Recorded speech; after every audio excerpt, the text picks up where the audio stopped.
ગયું છે, આ પાવર વધારવાનું છે. આપણા આદિવાસી સમાજના નેતા હવે તો મસીહા થઈ ગયા છે. એટલું અન્યાય એમના જોડે થયું છે એ આપણને ખબર છે.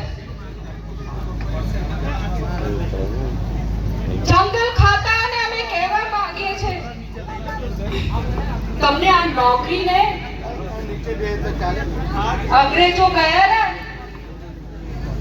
એમના બાપોએ અમે આદિવાસી ભગાડેલા છે એટલે તમને આ નોકરી મળી છે. એટલે બહુ અંગ્રેજીગીરી ના કરો તમે. અહીંયા આદિવાસીઓની જંગલ જેવી રીતે અંગ્રેજો લેવા માંગતા, હવે તમે એમની પગાર પર ના નોકરી કરો. આદિવાસીઓના લીધે તમને આ નોકરી મળી છે જંગલ ખાતા વાળાઓ, એટલે આદિવાસીઓનો આ છીનવાનું બંધ કરો. અંગ્રેજ ના ગયા હોત ને તો આ નોકરી તો ભૂલી જાઓ. તમે અંગ્રેજોનું કોઈ સંડાસ સાફ કરતા હતા. આજે આ તમારા જ લોકો છે, એ આપણા જ આદિવાસી છે. તમે પણ આદિવાસી છો તો થોડી તો આપણે શરમ હોવી જોઈએ. તમને જે પગાર મળે છે એનાથી જ અનાજ આવે છે. તમને થોડું કુદરતની પણ માર પડશે એટલું યાદ રાખજો.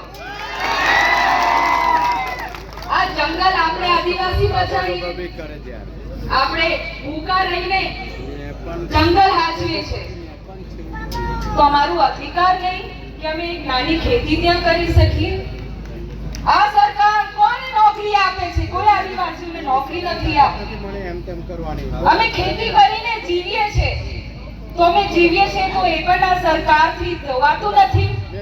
એમને એવું છે કે આદિવાસી મરી જાય, એમને નોકરીઓ ના આપીએ, એમને શિક્ષણ ના આપીએ, એમનાથી જમીનો છીનવી લઈએ, એમનું જીવવાનો અધિકાર જ અમે છીનવી લઈએ. અને આ નોકરી છીનવીને સરકાર ઉદ્યોગપતિને આપી દે, ઝાડો કાપી નાખીએ, કુદરતને નુકસાન પહોંચાડીએ, ઉદ્યોગપતિને જમીનો આપીને એમની ફેક્ટરીઓ બનાવીએ.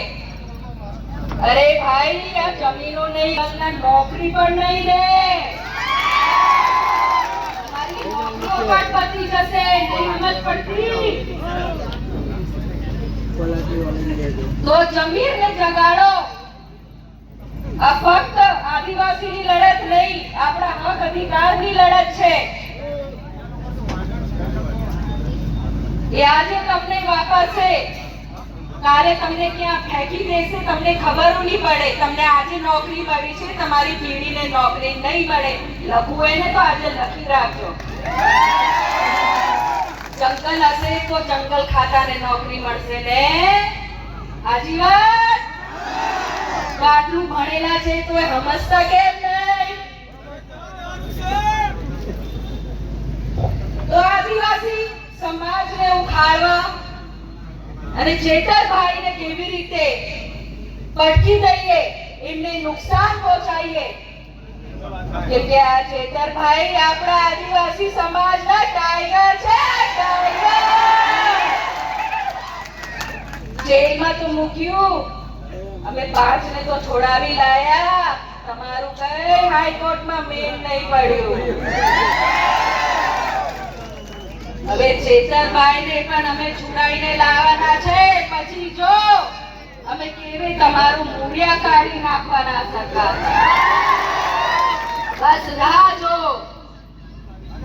એવી તાકાતથી અમે બધા ઉભરવાના છે, એવી લડત અમે આપીશું કે તમારા ખોટા ન્યાય જે અમારા આદિવાસી વિસ્તારોમાં થાય છે, જમીનો છીનવામાં આવે છે, જાતિના દાખલા નથી આપવામાં આવતા, નોકરીઓ નથી મળતી, ખાવાનો અધિકાર છીનવી લીધું છે, અનાજ અમને પૂરતા નથી મળતું. નોકરી તો દૂરની વાત છે, પણ તમને એવું અમે નોકરી એવી રીતે મળે ને એવું અમે ફાફા કાઢી નાખવાના છે, જે પણ આ સરકારના દલાલો છે.